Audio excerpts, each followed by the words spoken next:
Ladies and gentlemen, the Prime Minister.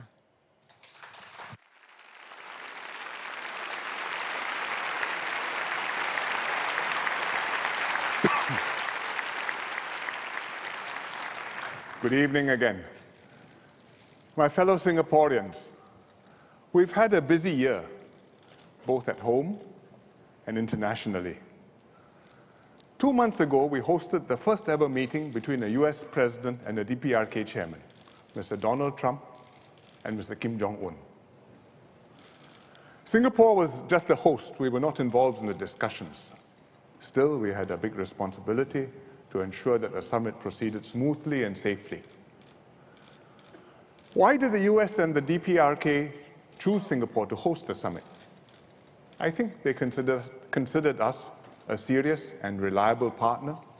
We are friendly and straight with all parties, and both trusted us to have the infrastructure and the capability to provide a safe and secure environment. It was a daunting task, but we rose to the challenge. We welcome our guests with uniquely Singapore touches of warmth and hospitality. You may have seen the Sentosa cannons, barrels decorated with flowers and olive branches. SDC has good staff. We found and assigned Korean-speaking officers to the North Korean delegation. We packed goodie bags for 2,500 international journalists with thoughtful items like bottled water and a portable fan to beat the heat. We kept the journalists well fed with meals and snacks from local sponsors. We even had laksa-flavored cookies. After the summit, we held appreciation events for the officers who had worked so hard. I attended several of them.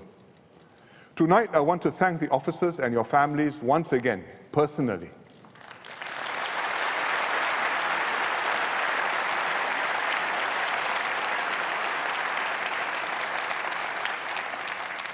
You didn't just answer the call of duty. You gave your best and more. Many of you worked 24/7.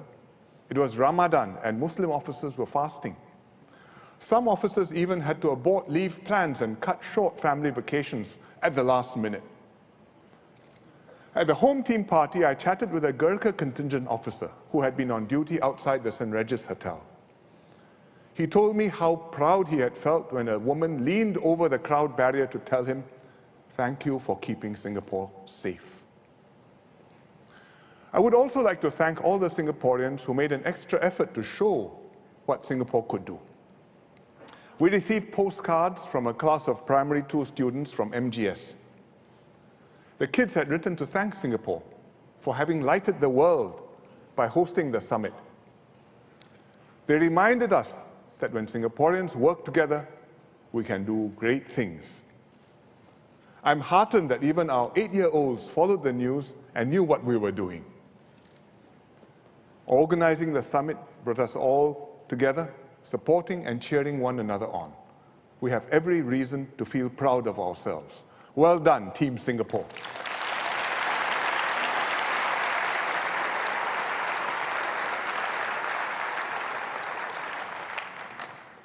We hope that the summit has helped to diffuse tensions on the Korean peninsula. But Korea is not the only trouble spot in the world. The world situation has become much more uncertain. Openness, globalization, and free trade have all come under pressure. The US used to promote free trade and the free movement of people. But now many Americans are questioning the benefits of this approach. They feel that other countries are taking advantage of them. Thus, the US has made rebalancing trade a top priority.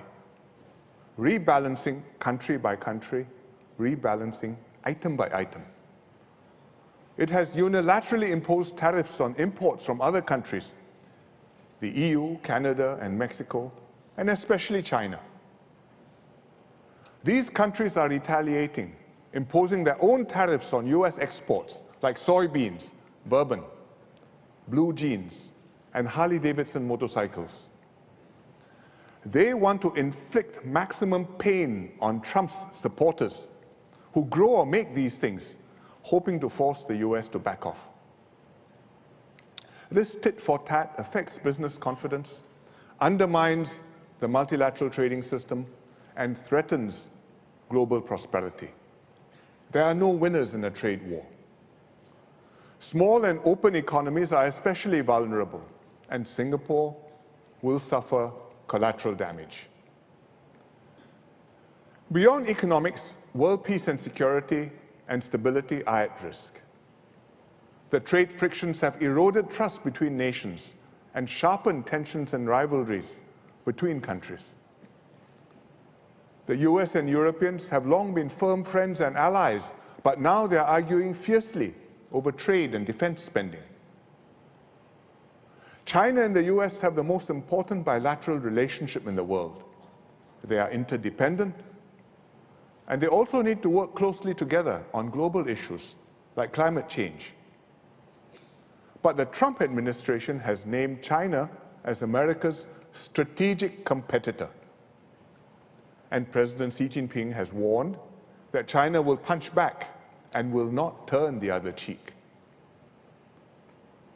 This is an unprecedented situation. Henry Kissinger recently told the Financial Times, "We are in a very, very grave period for the world. We cannot be confident that the major powers will continue to work with one another and that the existing international system, which has held the world together for so long, will still hold. We do not know whether after a while new rules and norms for international cooperation will form, or whether there will be prolonged tension and suspicion, mutual rivalries, and hostile blocs. We are therefore at a turning point. We hope all countries will act with restraint and wisdom, overcome the current challenges, and find a new way to move forward together. In an uncertain world, ASEAN is all the more important to us. We have to strengthen ASEAN and work on our relationships with all our ASEAN partners, and especially with our two closest neighbors, Indonesia and Malaysia. Indonesia will hold elections next year. They've just decided on the presidential candidates. They'll be preoccupied with election campaigning for the next few months. I've worked well with President Jokowi. We have wide-ranging and mutually beneficial cooperation with Indonesia, and I hope this will continue. In October, President Jokowi will be hosting me to our annual leaders' retreat, this time in Bali. We will be discussing ways to do more together. Malaysia has just had its general election. For the first time ever, it's changed its governing coalition from Barisan Nasional to Pakatan Harapan. Malaysia has a new generation of leaders, a combination of young talent and experienced hands. Of course, Prime Minister Mahathir is not new to us. We've worked with him before, the last time he was Prime Minister for 22 years until 2003. That's when this picture was taken, which is why I look with more black hair.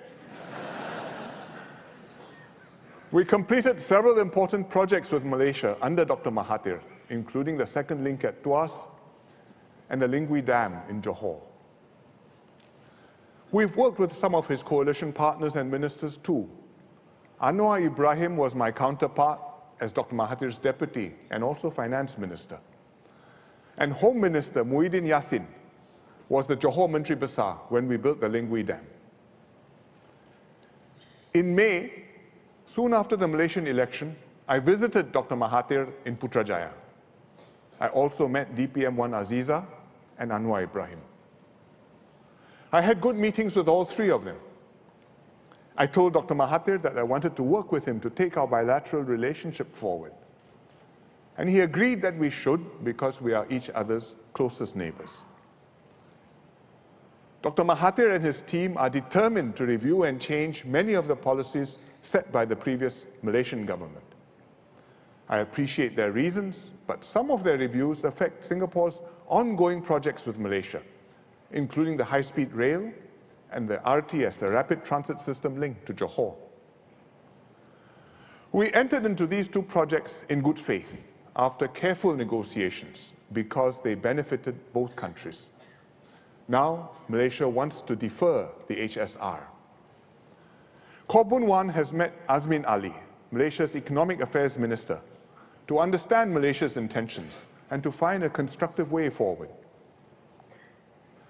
Both the HSR and the RTS have legally binding bilateral agreements. These set out clearly the duties of each party and what happens if either party wants to change or to terminate the agreements. And both sides have to carry out what has been agreed to, unless we mutually agree to vary the terms. Dr. Mahathir has also said that he wants to review our 1962 water agreement. This is not a new issue. It's come up before when Dr. Mahathir was previously PM. And you know Singapore's view. The water agreement is sacrosanct. We must proceed strictly in accordance with its terms. To avoid any misunderstanding, Foreign Minister Vivian Balakrishnan recently reiterated our position in Parliament. So that's why I'm only giving you one sentence here. The full statement, look it up on the internet. We have worked well with Malaysia over the years. We've done substantial projects with successive governments and brought tangible benefits to both Singaporeans and Malaysians. And I hope that with Dr. Mahathir and his new team, we can build on our deep partnership, look ahead, and make further progress together. Ultimately, the fundamentals of our relationship with Malaysia have not changed. We are closely bound by ties of kinship and history, geography, and economics. We need to work together to tackle common challenges. And when our interests diverge, we must find constructive ways to resolve our differences. If Singapore-Malaysia relations stay stable and close, we can pursue win-win cooperation, and we can also each focus on our own domestic priorities. And we have many of them. So do the Malaysians. Although our external environment has become more uncertain, Singapore's economy is still growing steadily. Efforts to transform the economy are making progress. Our businesses, including SMEs, have been improving their productivity and expanding both in and outside of Singapore. Our workers, supported by unions and employers, are working hard to upgrade their skills and to seize new job opportunities. We are on the right track. The economic restructuring will lay a strong basis for our future growth. Earlier, in my Chinese speech, I spoke about cost of living pressures, what causes them, what the government is doing, and how you can stretch your own dollar. I explained how we are helping people cope with water and electricity bills through USave rebates. I described our changing lifestyles, how handphones, infant formula, and eating out, among other things, have impacted families, and what you can do to lessen the burden, and what the government is doing. Beyond these, three major expenditure items, housing, education, and healthcare, affect our cost of living in a big way at different points in our lives. When young couples buy an HDB flat, it is your first financial commitment. When you start a family and have children, preschool fees can add up. And when you grow older, medical bills can be unpredictable and significant, and your family can be a burden on your family. Therefore, housing, education, and healthcare are three areas that the government is very focused on. We'll spare no effort to ensure you can afford them. I've often spoken about education at National Day rallies, and last year I spoke quite a bit about preschool education. This year, I'll talk about healthcare and housing, starting with healthcare. Singaporeans are indeed spending more on healthcare, partly because we have more advanced treatment options and better equipment, more sophisticated equipment, but a bigger reason is because Singaporeans are living longer and growing older, which means we're likely to have more episodes of illness and more medical problems to treat. How have we kept healthcare spending affordable for Singaporeans. We have our 3 M's, Medisave, Medishield, and Medifund. At the same time, government provides heavy subsidies, up to 80% in our hospitals, and also subsidies for primary and long-term care. And this framework has worked well for many years. It's produced good healthcare outcomes, it's held national healthcare spending low, and also kept healthcare affordable to you. In recent years, we've made further changes to help you with your medical costs. First, we upgraded Medishield to Medishield Life. A big move to protect Singaporeans from unexpected medical bills, big ones. The payouts are more generous, and there's no lifetime claim limit. You enjoy lifelong protection even if you have pre-existing conditions or you were previously uninsured. If you suddenly have to go to the hospital or undergo a major operation, Medishield Life will help you. Last year alone, close to 200,000 Singaporeans benefited from Medishield Life, and the payouts amounted to over $800 million. Second, for outpatient expenses, we introduced the Community Health Assist Scheme, CHAS.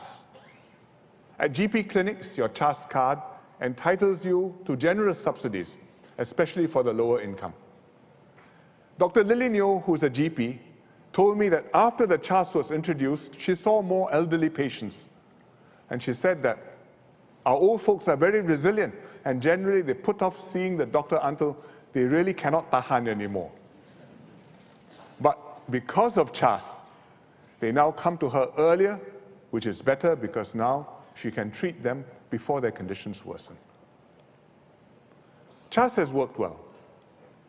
As we grow older, more of us will have chronic conditions like diabetes or high blood pressure or high cholesterol. But we can continue to live a full life if we manage these conditions by taking good care of ourselves, eating healthily, taking our medications regularly, and following up with our family doctor. I think all of us will appreciate a little bit of help with the regular medical bills for such chronic conditions. Today, CHAS covers middle and lower income Singaporeans. We will now extend CHAS to all Singaporeans with chronic conditions regardless of income.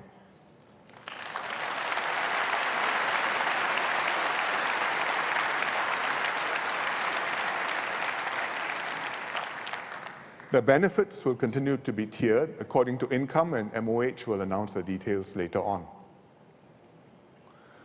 For those who visit the polyclinic instead of the GP, I have good news too. MOH has been building and upgrading polyclinics and medical centers across the island. For example, in Punggol or Kampong Admiralty, amongst others. Punggol Polyclinic opened last November. It focuses on women's and children's health to cater to the young families living nearby. Admiralty Medical Center is at Kampong Admiralty, where many elderly residents live and where I recorded my National Day message. And it provides health education, eye checks, and fall risk screening for the elderly on their doorstep, at their doorstep. I also recently opened a new Ang Mo Kio Polyclinic. It's bigger and better with more and improved services. Here you see they have a special dentist chair so that you can put a wheelchair patient in, and the wheelchair patient doesn't have to get up and be maneuvered onto the dentist chair separately. It's a great help for old people. There's a senior care center. It offers daycare, rehab, and home care services, saving elderly and less mobile residents trips to the hospital. My residents, as you can see, are very happy. In fact, Ang Mo Kio Polyclinic has become so popular that the staff told me they're getting medical tourists. Not from overseas, but they come from Yishun and even Bedok and Jurong. Now, all of you are very welcome in Ang Mo Kio, but actually you don't have to worry because we're building more polyclinics across Singapore. In Sembawang, Eunos, Kallang, Bukit Panjang by 2020. And then a few years later, by 2023, 2 more in Nee Soon Central and Tampines North. Some of these are to upgrade and improve existing ones. But we will make sure that there are affordable, accessible, high-quality primary health care services all over Singapore.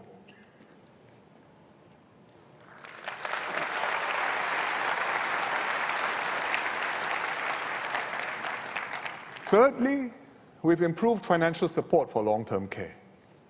We've seen our own parents or grandparents getting old, growing weaker, gradually becoming unable to take care of themselves.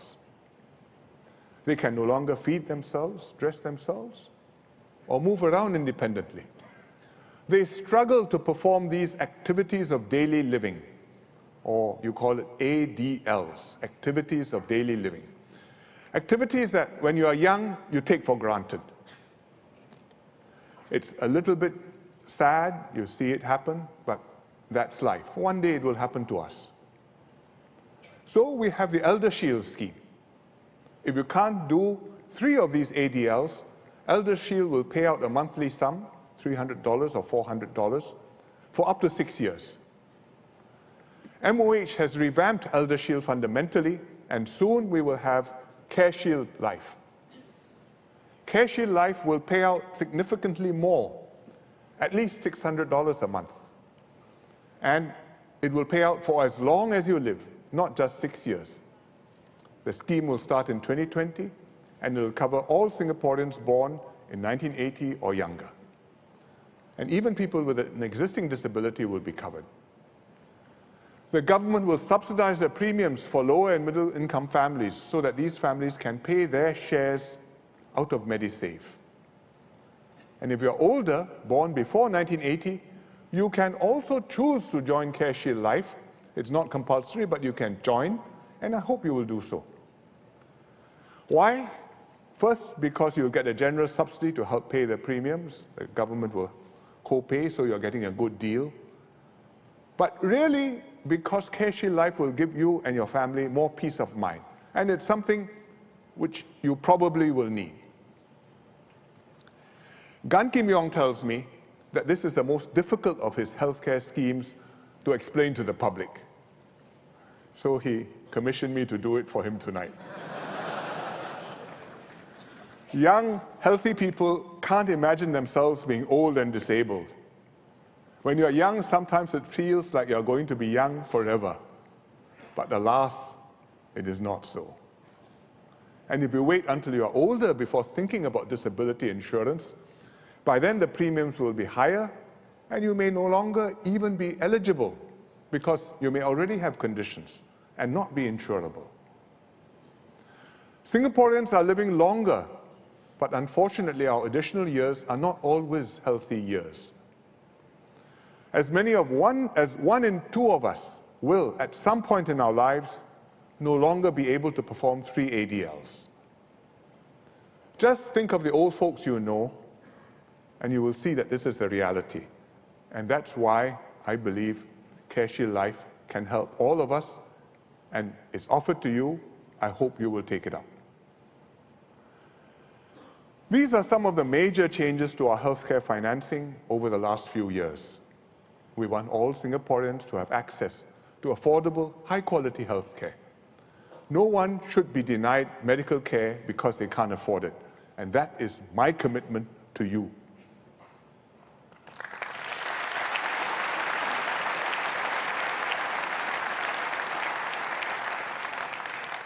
We have taken special care of elderly Singaporeans. 4 years ago, I launched the Pioneer Generation package. The PGP was for the group of Singaporeans born in 1949 or earlier who came of age when the country was in our early years of development. They were a special generation who sacrificed much to bring up their families.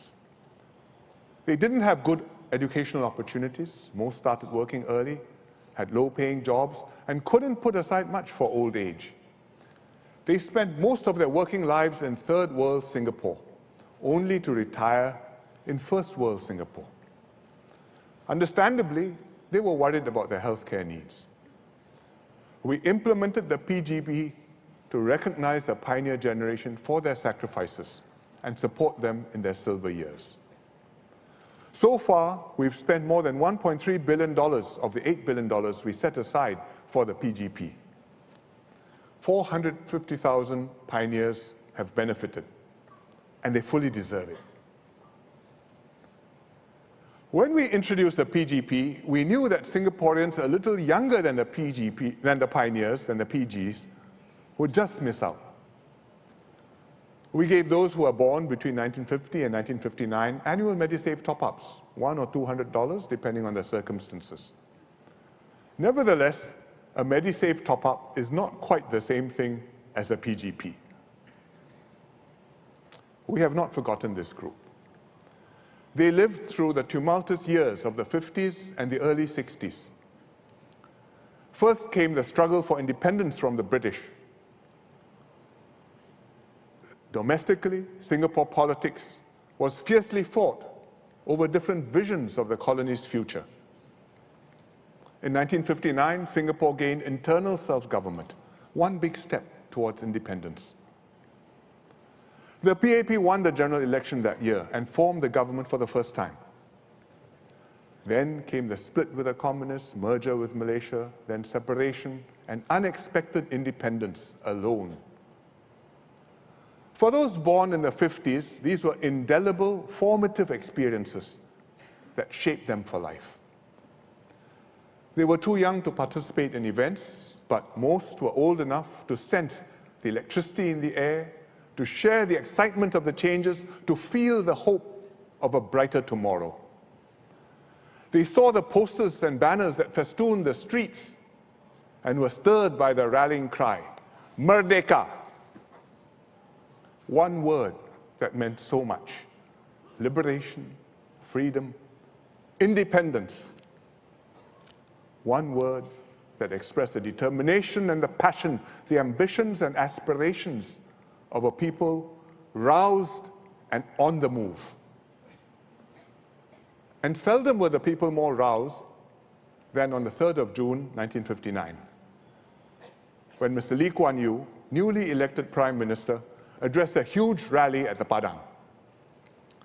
As he told the crowd from the City Hall steps, "Once in a long while in the history of a people, there comes a moment of great change. Tonight is such a moment in our lives. We begin a new chapter in the history of Singapore." Most memorable was his call to action, captured in this clip. You've seen it, you've heard it, but it's still electrifying. Saudara-saudara, saudari-saudari setanah air, merdeka! Lagi sekali yang bersemangat, merdeka! This group, born in the 1950s, are the Merdeka Generation. In Chinese, we can say Li Guo Yi Tai. In Malay, of course, Generasi Merdeka.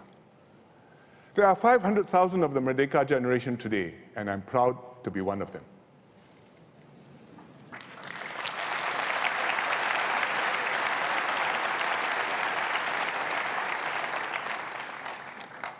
Having lived through the battles and upheavals of the Merdeka struggle and seen how their parents have scraped and slogged for them, when the Merdeka Generation grew up, they understood instinctively what was at stake. They accepted hardships, they made sacrifices, they answered the call of duty, they worked with their leaders to build a better tomorrow. The men were amongst the earliest batches called up for national service. They were the first of the SAF, the Army, the Navy, the Air Force. Many, especially the girls, didn't complete their education. They came out to work early to support the family and younger siblings. Some joined the workforce amidst economic uncertainty and high unemployment as the British forces withdrew from Singapore. All started working when wages were still low. Together with the pioneer generation, the Merdeka Generation contributed to building Singapore, to making Merdeka, independence, a success. Compared to the pioneer generation, the Merdeka Generation are better off. They were born later, they benefited from an extra decade of economic growth. And they were generally better educated than the pioneers, especially the younger ones. The Merdeka generation earned more over their lifetimes and accumulated more CPF savings. Because in the early 80s, wages increased sharply, CPF rates also went up significantly. But of course, the cohorts that came after them did even better. As we improved the education system year by year, more of the younger cohorts earned diplomas and degrees and found higher skilled and better paid jobs. And people stopped dropping out of school because they needed to work. They could afford school, they could get the education, they could invest in their children for a lifetime. And therefore, they earned more and saved more. Most of the Merdeka generation today are in their 60s. They've either left the workforce or will soon be retiring. Many have similar healthcare concerns as the pioneers. They are looking at their CPF savings and MediSave accounts, worried about having enough for their medical needs as they grow older. I think we owe something to them. The government will work out a Merdeka Generation package.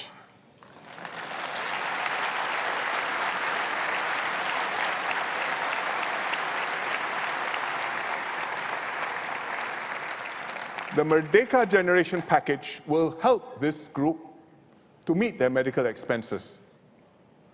We'll announce the details next year, but it will cover similar areas like the PG package. For example, outpatient subsidies, MediSave top-ups, MediShield Life premium subsidies, and payouts for long-term care. The benefits will not be as large as for the pioneer generation, who had much less advantage in life. But the Merdeka Generation package will go some way to relieve their healthcare worries. And more importantly, it will show our appreciation for the Merdeka generation and their contributions. In summary, we are making big changes to our healthcare financing framework. We've strengthened the 3 M's and introduced MediShield Life. We will soon enhance CHAS and introduce CareShield Life. We implemented the PG package, and we will set aside a significant sum for a Merdeka Generation package. This is not yet the logo, but it's the first approximation, courtesy of my artists.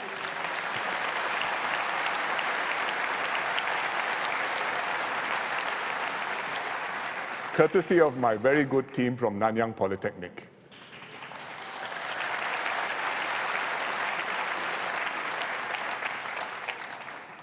Our schemes are now more comprehensive and inclusive, and Singaporeans can have more peace of mind that their healthcare needs are well taken care of. By the way, if you look carefully at this, you will find that this is a yellow CHAS, which is a different color from the orange ones, and maybe there's a hint down there. Apart from healthcare, many Singaporeans are also concerned about housing. But unlike healthcare, housing is not a simple matter of keeping prices down, because house prices affect different people differently, and the same person differently at different times. When you want to buy a house, you want prices to be low, but when you own a house or you want to sell it, you want prices to be high. So it's not possible to please everybody. Still, Singapore's housing policies have been uniquely successful. We are the only major city in the world where nearly every young couple getting married can afford to buy their first home immediately. In other major cities, young couples can only hope to rent a flat, and the monthly rent can cost up to 40% of their household income. And in some cities, you don't rent a flat, you rent a space, or sometimes a tube, because that's all you can afford. Whereas in Singapore, you buy a flat, you pay for most of it, if not all of it, out of your CPF, and the flat is yours.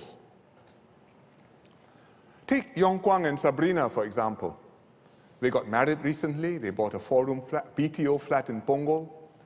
They paid a net price, $345,000 for the 4-room flat after HDB housing grants. And this was less than 5 times their annual income. As a rule of thumb, flats, housing costing about 5 times annual income is what is counted as affordable. And in this case, they had it less than 5 times. Having worked for some years already, they had saved enough in their CPF for the down payment. Now their monthly CPF contributions are enough to pay their installments, so they've not had to pay any cash out of pocket for the flat, either for the down payment or the installments. Yong Kwang and Sabrina's story is not unusual. 80% of us live in public housing. It's the Singapore norm. It is not just for poor families like elsewhere, but for a wide range of Singaporeans from all walks of life. Public housing is really, in Singapore, national housing. This didn't happen by chance. We made it happen through sound policies, unwavering political resolve, and the strong support of Singaporeans. Our founding fathers started the home ownership scheme in 1964. They wanted every citizen to benefit from the country's growth and prosperity, and to have a valuable stake that would be theirs, that they would defend, if necessary, with their lives. As a result, generations of Singaporeans have been uplifted by home ownership. Take, for example, a first-generation resident in Ang Mo Kio. His 4-room flat would now be about 40 years old and can fetch more than 400,000 on the resale market. In a good location, probably more. When he bought the flat 40 years ago, how much do you think he paid for it? $25,000. Even accounting for inflation, this is a huge appreciation. And this is how we've enabled many Singaporeans to have a substantial asset to your name, even low-income households. In fact, if you take our homeowners, who are 90% of the population, and you look at the poorest 1/5 of the homeowners, each one of them has on average $200,000 of wealth in his or her HDB flat. $200,000 of wealth. That means you take the value of the flat, you subtract off his mortgage unpaid, and he still has $200,000 to his name. Doesn't happen anywhere else. Young couples buying a flat today probably won't see as huge an appreciation as the Ang Mo Kio resident who bought the flat 40 years ago, because our economy is maturing and it can't grow as fast anymore. But you still get a good head start because the government helps you out, sells you a subsidized flat, or it gives you housing grants, and often both. And as long as our economy grows, the value of the flat will go up for many years, just not as dramatically.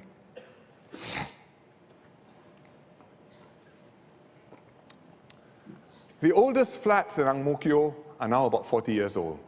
Sometimes residents ask what will happen to their flat as time passes and their leases run down. Will their flats still hold values? What options do they have? Why are their leases for 99 years? Can they be longer?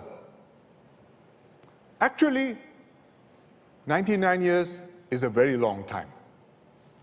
Let's say you buy a new flat from HDB in your early 30s. After 99 years, you will be 130 plus years old. And I would guess you probably won't need this flat anymore. If you have children, they also will be very old, almost as old as the flat itself, in their 80s or 90s. And if you have grandchildren, by then your grandchildren will be grandparents. So 99 years is a very long time. In particular, when you retire, after living in your flat for 30 to 40 years, the flat will still have a good 60 plus years of lease left. And that's long enough for it to retain substantial value and be a good retirement nest egg, as you can see with the Ang Mo Kio example I gave you just now. You can continue living in the flat, you can rent out a room for income if you need to, and one day pass on the flat to your children. Or you can right size, sell it, move to a smaller unit. Or you can go for lease buyback and return the remaining lease to HDB. Then use the money you get back for retirement. I explained how all this works in a previous National Day rally, 2014. Oh, if you look up the clips on the YouTube, you will still find them there. But we can make things better. We can do several things to help residents monetize their older flats. We can expand the lease buyback scheme. We can do things to improve the liquidity of the resale market. That means make it easier for people to buy and sell old flats. And MND is working on this. But what if you had bought a resale flat instead?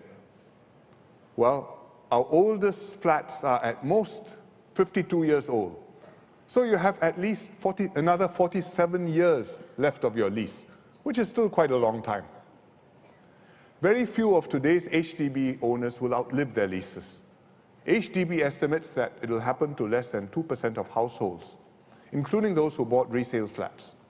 So it's not likely to happen to you. It could happen, not likely. It could happen to your children if they inherit your flat. But this shouldn't be a problem if your children buy their own BTO flat with its own 99-year lease, as many do, because then an inheritance for them would be a gift and a bonus. And even if you have to return your old flat at the end of the lease, don't worry, because the government will help you to get another flat to live in. It may be a BTO flat from the HDB with a fresh 99-year lease if you're eligible for another one. It may be a resale flat on a shorter and cheaper lease, or it may be a two-room flexi flat for retirement. Different options depending on your needs and what you can afford. But whichever option you choose, you will have to pay for the lease. And this is only fair because you bought the original flat knowing when the lease would run out and knowing that the flat would then have to be returned to HDB. There is one fundamental reason why HDB leases are for 99 years, and that is we need to be fair to future generations. Let me explain. HDB sells you the flat for 99 years. You own it, you can pass it on for 1 or 2 generations. After that, the flat comes back to the state, the government redevelops the land and builds new flats for future generations.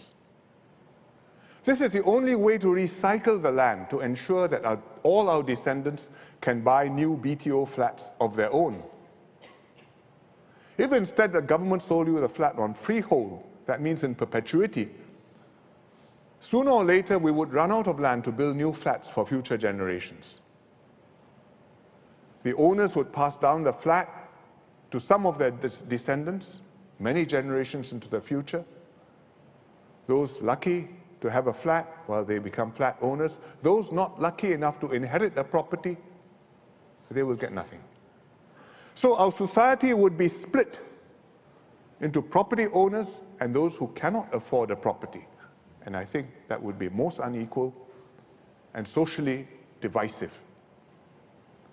So that's why 99-year leases are not just for HDB flats. In fact, for private housing also. The government only sells land on 99-year leases. There's also a practical reason why we can't extend the leases easily. If you look at older buildings today, some look rather worn even before they are 50 years old. Some condominiums are like that, private property. And after 99 years or a century, I'm sure the mechanical and electrical systems will be obsolete. The concrete will have deteriorated in our tropical climate, and even if we could fix all that, the recurrent maintenance costs would be very high. So it's better to let the leases expire, take the blocks back, demolish, rebuild afresh. We may keep a few blocks for historical or heritage value, or sentimental reasons, or to remind people what the old days were like, but these should be the exception. For the others, we can rebuild newer, better, more livable flats, blocks, townships, more suited to what our grandchildren and great-grandchildren will want to live in. Today, if I offer you to live in a 100-year-old flat, I don't think there'll be many takers because you want the mod cons. You want the lifts, you want the power supply, you want the modern sanitation, you want the convenience, you want the finishes, the styles. You want to be up to date. And I think our grandchildren will also want to be up to date. And it's better we take back, we rebuild. Singapore progresses while keeping an essence of its history and soul. And that's why, when the leases expire, the flats have to be returned to the state. There are still many decades before the first HDB leases expire. As the flats grow older, the government will help you to keep them in good condition. And we do this through HDB's upgrading programs. We started with a main upgrading program in the 1990s. This one happens to be in my own constituency, and you can see each one of these red bars is one lift tower. This is one block, this is one block. It's a block with 7 lift towers at government expense, upgraded MUP and LUP together. Later, we replaced the MUP with a home improvement program, HIP. The HIP has been very popular. It's an essential upgrade. We fixed up maintenance problems like spoiling concrete, ceiling leaks, damaged pipes. This is the new toilet after it's been upgraded. We upgrade the electrical supply too. This is a substation. Because more families have air cons, washing machines, computers, and now PMDs, personal mobility devices needing to be charged. The HIP scheme is heavily subsidized. The government pays up to 95%. So residents pay as little as a few $100s for the upgrading. And it's not surprising that after upgrading, the flat value usually goes up. We launched the HIP 10 years ago. The final batch of HIP flats will be announced by next year. So within a few years, all flats eligible for HIP will have been balloted, hopefully passed, executed, and upgraded. And that means altogether 450,000 flats upgraded under MUP plus the HIP. Now, HIP covers flats built up to 1986. And we launched the program a decade ago. So the flats which missed qualifying for HIP are now starting to show their age. I know many HDB residents in these younger flats are also hoping for an upgrading. In estates like Yishun or Tampines or Jurong, there are flats built both before and after the 1986 cutoff. So people ask, why next door got HIP, my flat got no HIP? And then there's Pasir Ris, where residents started collecting their keys in 1987. So Teo Chee Hean used to remind the ministers regularly that Pasir Ris hasn't had any HIP projects, and I would console him regularly that Pasir Ris flats were very lucky. You don't need HIP yet, you are new, very good. But still, he said, my residents are waiting anxiously. Now that the oldest Pasir Ris flats are 30 years old, they are no longer quite so new. Wear and tear is starting to show, so I'm very happy to announce that we will expand the HIP, and HIP will now include blocks built up to 1997.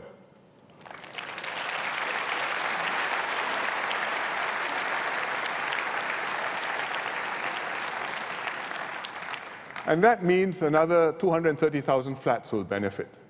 So Pasir Ris will get HIP, the older flats. And so will Yishun, Tampines, Jurong, and several other estates.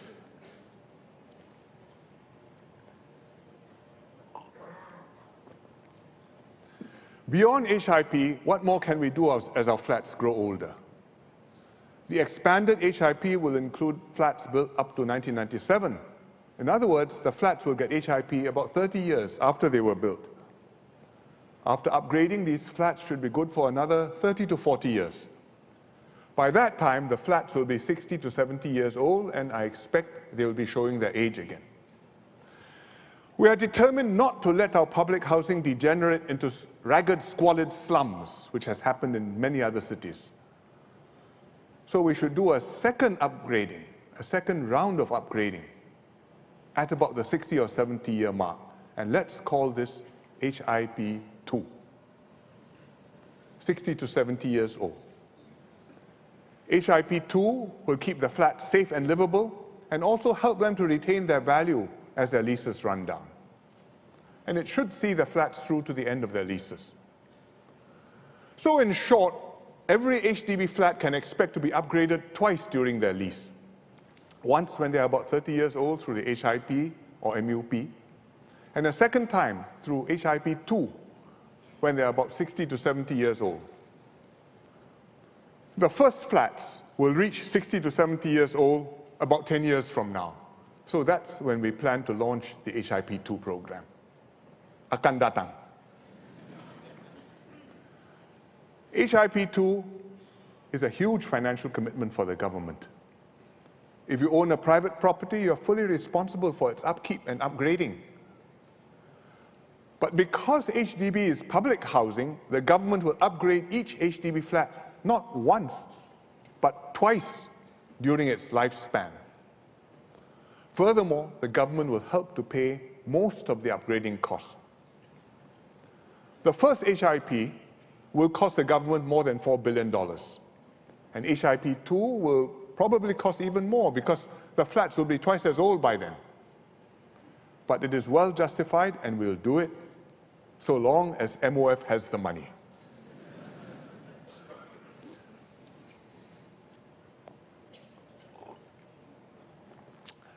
I know what some of you are thinking. HIP and HIP 2 are fine if I want to stay on in my flat.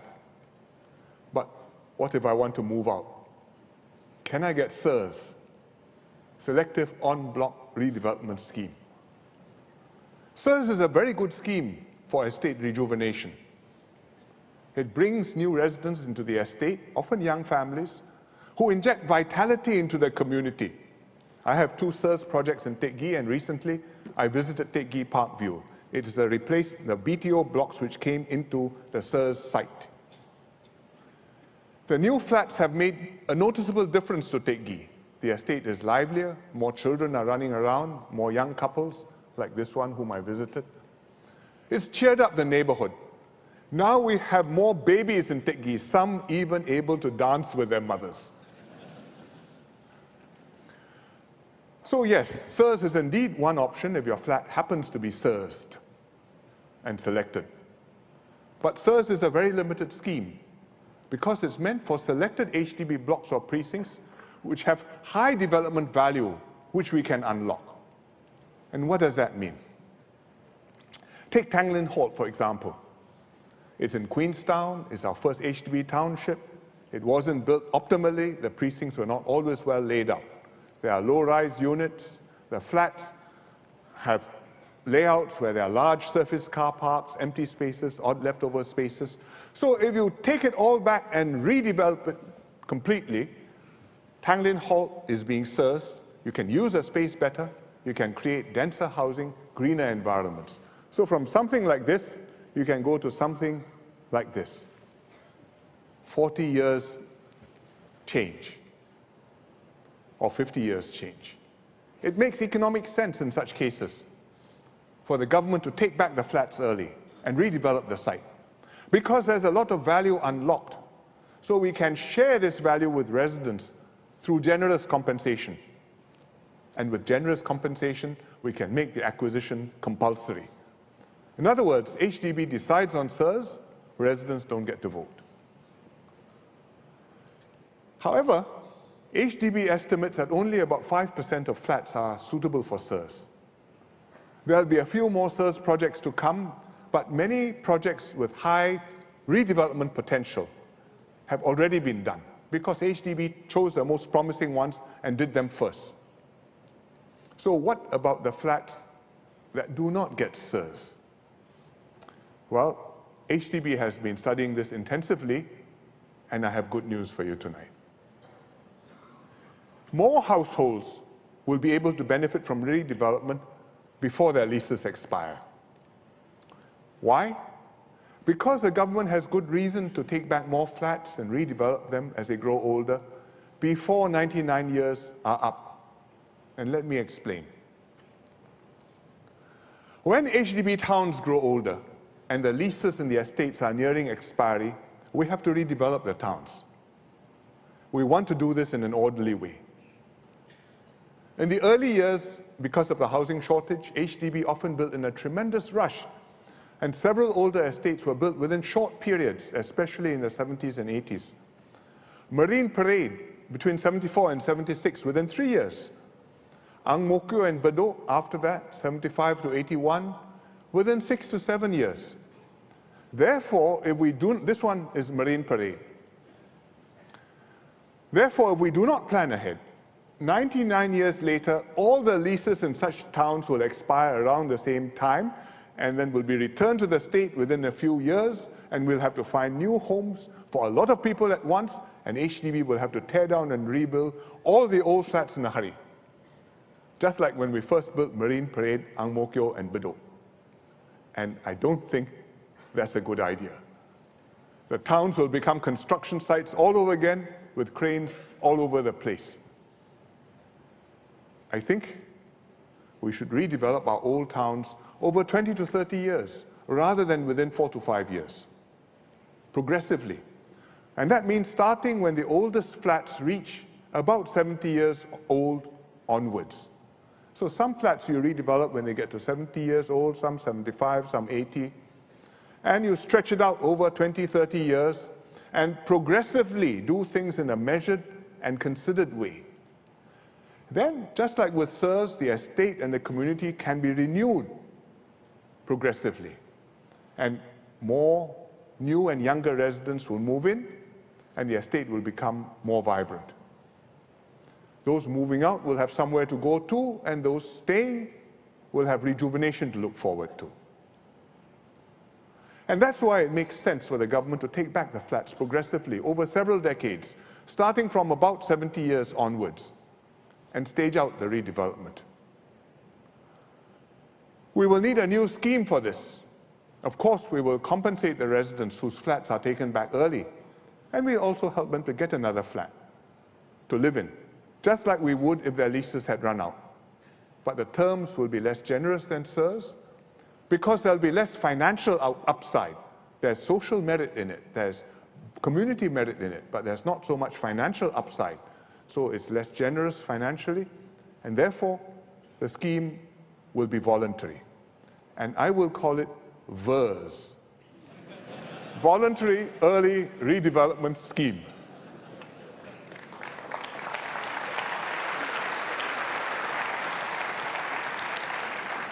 So if you don't get SERS, you can hope to be VERS. Residents in the precinct will have to vote for VERS, just like for HIP. If the residents vote yes, we'll proceed, the government will buy back the whole precinct, all the flats, and redevelop. And residents can use their proceeds to help pay for another flat. If the residents vote no, then they can continue to live in their flats until their leases run out. This is a long-term plan. We will not start doing VERS for another 20 years. We need the time to work out how to choose the precincts, how to pace the redevelopments out, the specific terms of the government's offer, and so on. We also need to study how to afford VERS for the long term. But I think such a scheme is necessary, and we will start planning for VERS now.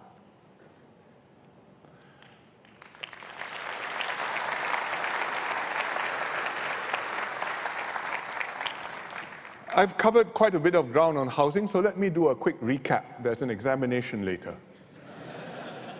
First, we will expand HIP to upgrade 230,000 flats built between 87 and 97. And this will happen when the flats are about 30 years old. And we'll start soon. Second, we'll do HIP 2 to upgrade flats a second time. This is a big project, which will happen when the flats reach 60 to 70 years old. And HIP 2 will start in about 10 years' time. Third, we'll have VERS to progressively redevelop precincts in aging housing estates. And this will happen from about the 70th year onwards, and we will start 20 years from now.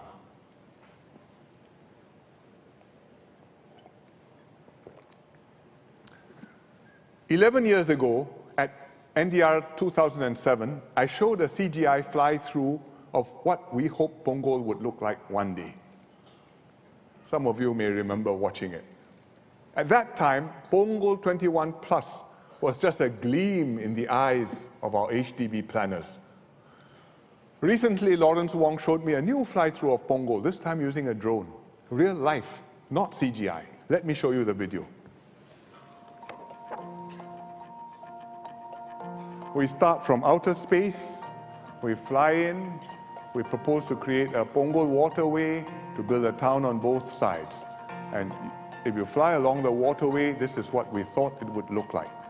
And 10 years and a lot of hard work later, you cross the bridge and it becomes reality. And this is HDB housing, there are parks, there are green areas, there are schools. This is a commercial development, it's Oasis, the Punggol Polyclinic is there. This is Waterway Cascadia, another development, HDB. And Back to the Future, this is the Punggol Digital District, which is adjacent to the SIT campus, Singapore Institute of Technology.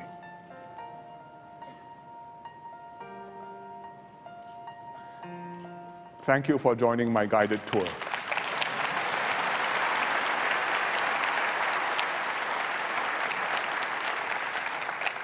What my government envisioned more than 10 years ago, we've made reality. This has been the story of Singapore for more than 50 years. We said this would be a metropolis, and so it came to pass. We will continue to transform our city, our whole island. We'll never let Singapore become a shabby shadow of some past glory, but always keep it a vibrant and attractive place to live in. We are creating green corridors, expanding Changi Airport, moving PSA to Tuas, and building a new city center on the southern waterfront. We are planning and building new HDB towns. Bidadari is already under construction. Next is Tengah in the west, and later Caldecott, each with its own special concepts. Later, after Paya Lebar Air Base has moved to Changi, we will redevelop the eastern part of the island. And in 30 to 40 years' time, we'll rebuild our existing towns into the future Marine Parade, the future Ang Mo Kio, the future Bedok, and others. Each development will learn from the previous one and be even better. And we are designing each town so that the community remains youthful and vibrant, and the facilities serve a wide range of needs and interests for now and the future. Townships for all ages. Just as we turn Punggol 21 Plus from CGI to reality, we will make these other plans come true. Then future PMs can show them off at future NDRs too.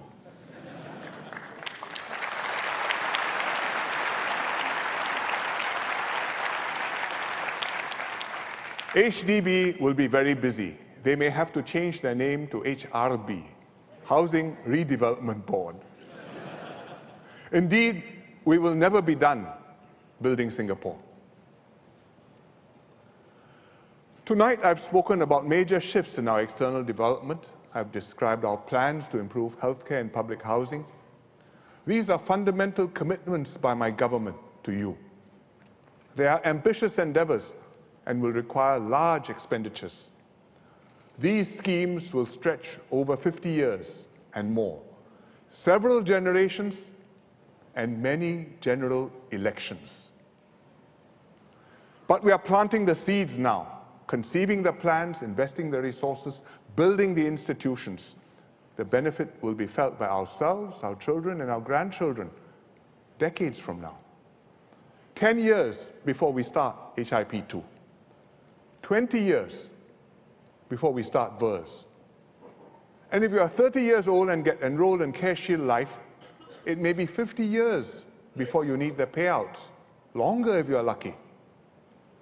Very few countries can make such long-term plans and anticipate needs and opportunities into the distant future.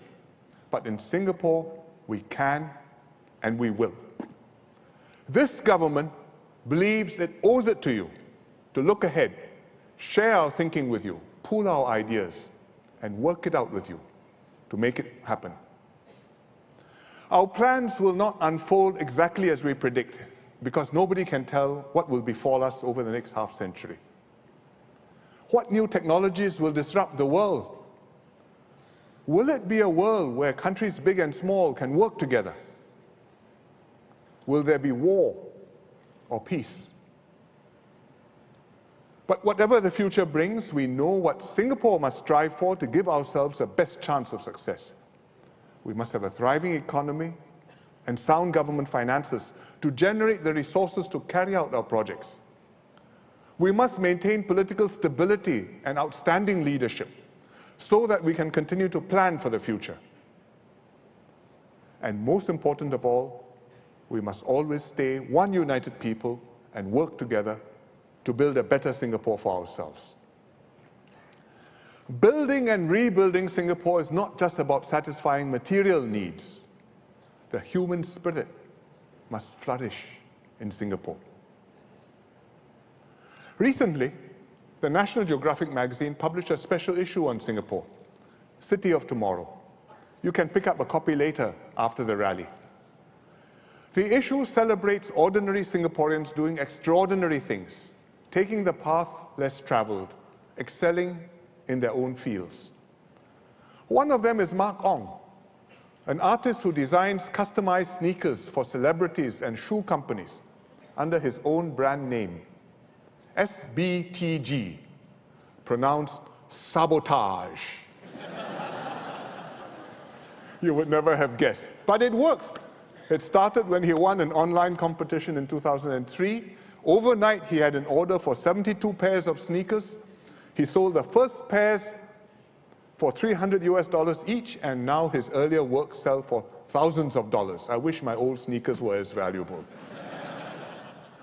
To Mark, this is a dream come true, as he's loved drawing since he was a child, inspired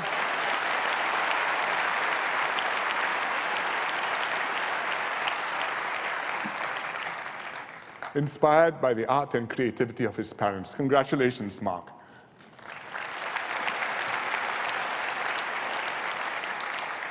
There are many Singaporeans just like Mark, following their passions, breaking new ground, doing Singapore proud.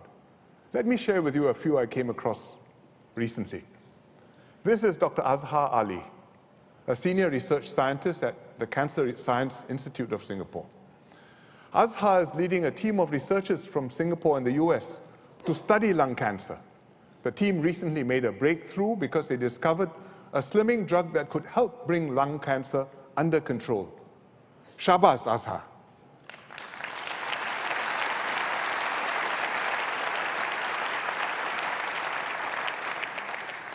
These are Darius Chung and Roshni Matani. DPMTO met them in Jakarta and told me about them. They are husband and wife, both digital entrepreneurs, each with their own online business, his and hers. Darius co-founded 99.co, a search platform for property that connects agents, buyers and sellers, not just in Singapore but also in Indonesia, which, by the way, has a very lively startup and tech scene, and there are many opportunities there.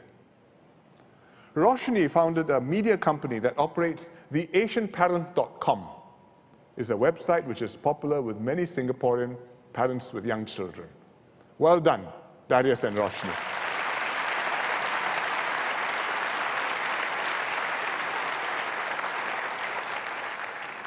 This is Sim Chi Yin.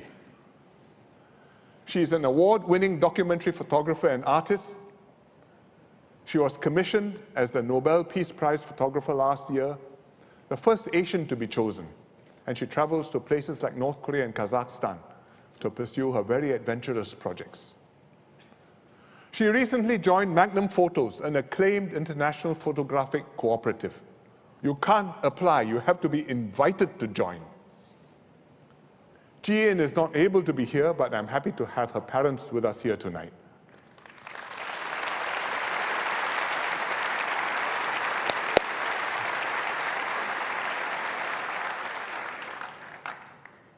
This is Michael Kerr, who gave up his career as a pharmacist to take over his father's popiah business and carry on his 79-year-old family legacy. If you look very carefully, these are the popiahs, and he also sells kueh pai tea down there. Michael now travels the world to introduce his popiah and promote Singapore food. All the best, Michael.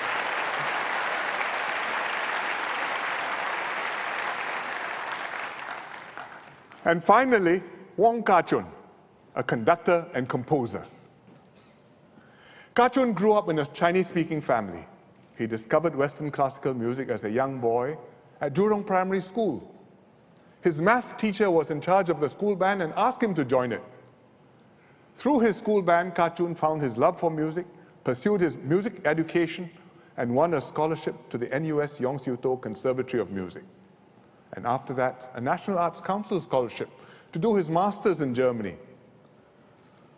School band started in 1965. Soon after we became independent, Mr. Lee Kuan Yew made school bands a priority. And this gave many students from modest backgrounds the opportunity to pick up music. In our first National Day parade in 1966, many newly formed school bands marched with pride, wearing their new uniforms. This was before Kah-chun was born. Today, aged 32, Kah-chun is the chief conductor of the Nuremberg Symphony Orchestra in Germany, a prestigious appointment.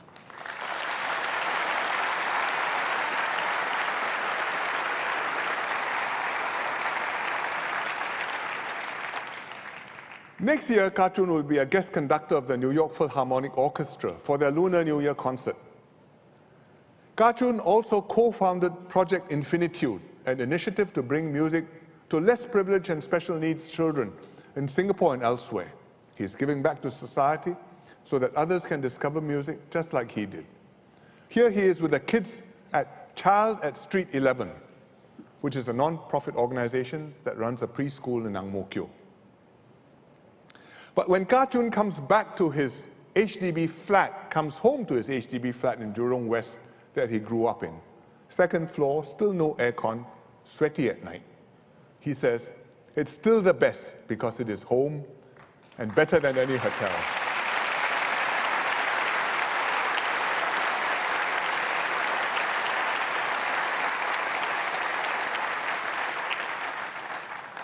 These are just a few of many, many Singaporeans who are pursuing dreams, breaking new ground, and flying our flag high. We rejoice in their successes. They show the world that here in Singapore, passion can indeed be made possible.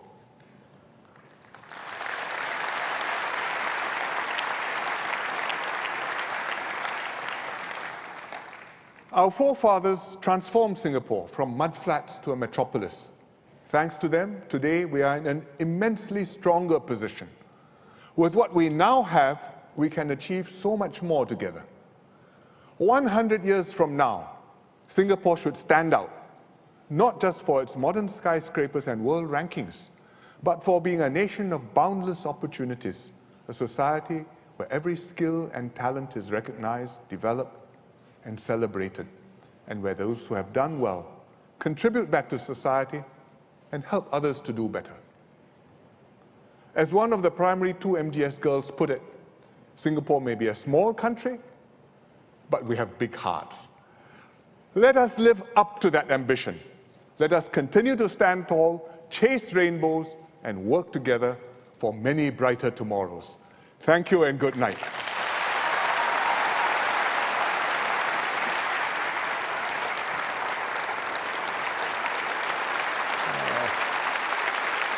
Thank you.